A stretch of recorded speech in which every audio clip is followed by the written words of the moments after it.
Black holes are some of the strangest and most fascinating objects in existence.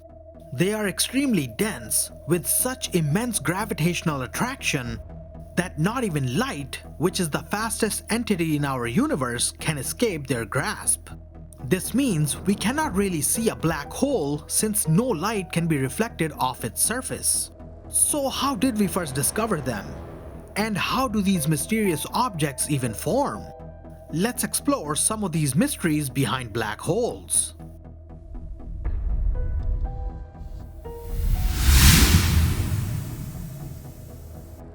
Albert Einstein was the first to predict the existence of black holes in 1916 with his general theory of relativity. The term black hole was coined many years later in 1967 by American astronomer John Wheeler. After decades of being known only as theoretical objects, the first physical black hole ever discovered was spotted in 1971 by astronomers who were studying the constellation Cygnus. But we cannot directly observe black holes since they are invisible due to no light being reflected off their surface. So scientists study them by observing their effect on nearby matter. For example, black holes emit radiation when gas and dust are drawn towards them, forming accretion disks. They can also form quasars, which are bright jets of particles blasting off of supermassive black holes. A black hole consists of a boundary known as the event horizon, past which no particles or even electromagnetic radiation such as light can escape. And the singularity, which is the single point in space-time where all the mass of the black hole is concentrated. Once something crosses the event horizon, it collapses into the singularity, which is an infinitely small and infinitely dense point where all our known laws of physics break down. Even space-time as we know it no longer exists at the singularity. Because of this, scientists do not know what happens at the singularity of a black hole. The problem is analogous to dividing by zero in mathematics. We just simply do not have an answer for either one. There are 4 different types of black holes: stellar, supermassive, intermediate, and miniature.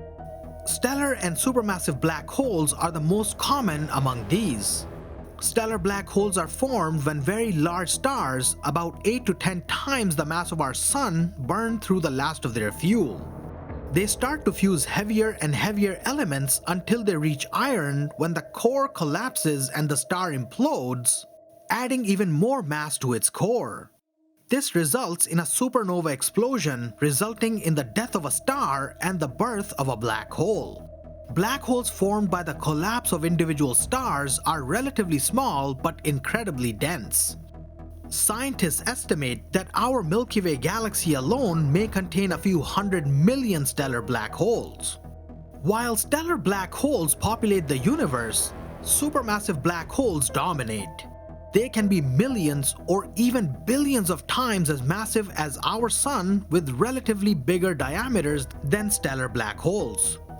These supermassive black holes are thought to lie at the center of all galaxies, including the Milky Way. The supermassive black hole at the center of our galaxy is known as Sagittarius A. It has a mass of about 4 million times our Sun and has a diameter of roughly the distance between the Earth and our Sun. Now, scientists are not certain how these supermassive black holes form, but they do have a few theories. Some believe that they may be the result of hundreds or thousands of tiny black holes that merge, while others look to dark matter for answers. Regardless, no one really knows for certain what the actual case may be. Now, it was once thought that black holes come in only 2 sizes. Astronomers found what appeared to be a mid-size or an intermediate mass black hole in the arm of a spiral galaxy. Further research found that black holes with about tens to hundreds of thousands of times the mass of our Sun could lie at the heart of dwarf galaxies. It is theorized that such bodies could form when stars in a cluster collide in a chain reaction, eventually falling together in the center of a galaxy and creating a supermassive black hole. Now, these are not the only ways of making black holes. While studying Einstein's field equations in 1916, A German physicist named Karl Schwarzschild proved that any mass could become a black hole if it was compressed to a certain degree.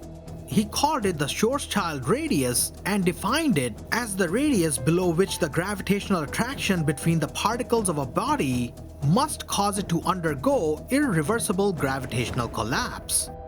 The Schwarzschild radius of an object of mass m is given by the following formula, where g is the universal gravitational constant and c is the speed of light. So even we humans can become black holes if we were compressed tightly enough. But for a mass as small as that, the Schwarzschild radius is of the order of 10 to the negative 25 meters, which is much smaller than even the nucleus of an atom. Now, black holes may sound intimidating and everlasting, but eventually, even they will die through the process called Hawking radiation. This thermal radiation arises from the steady conversion of quantum vacuum fluctuations into pairs of particles, one of which escapes the event horizon while the other collapses into the singularity. This causes black holes to lose energy over time until they evaporate completely out of existence. And that brings us to the end of this video. If you enjoyed it, do leave a like, share, and subscribe to our channel for more content ahead. Until then, we'll see you in the next one.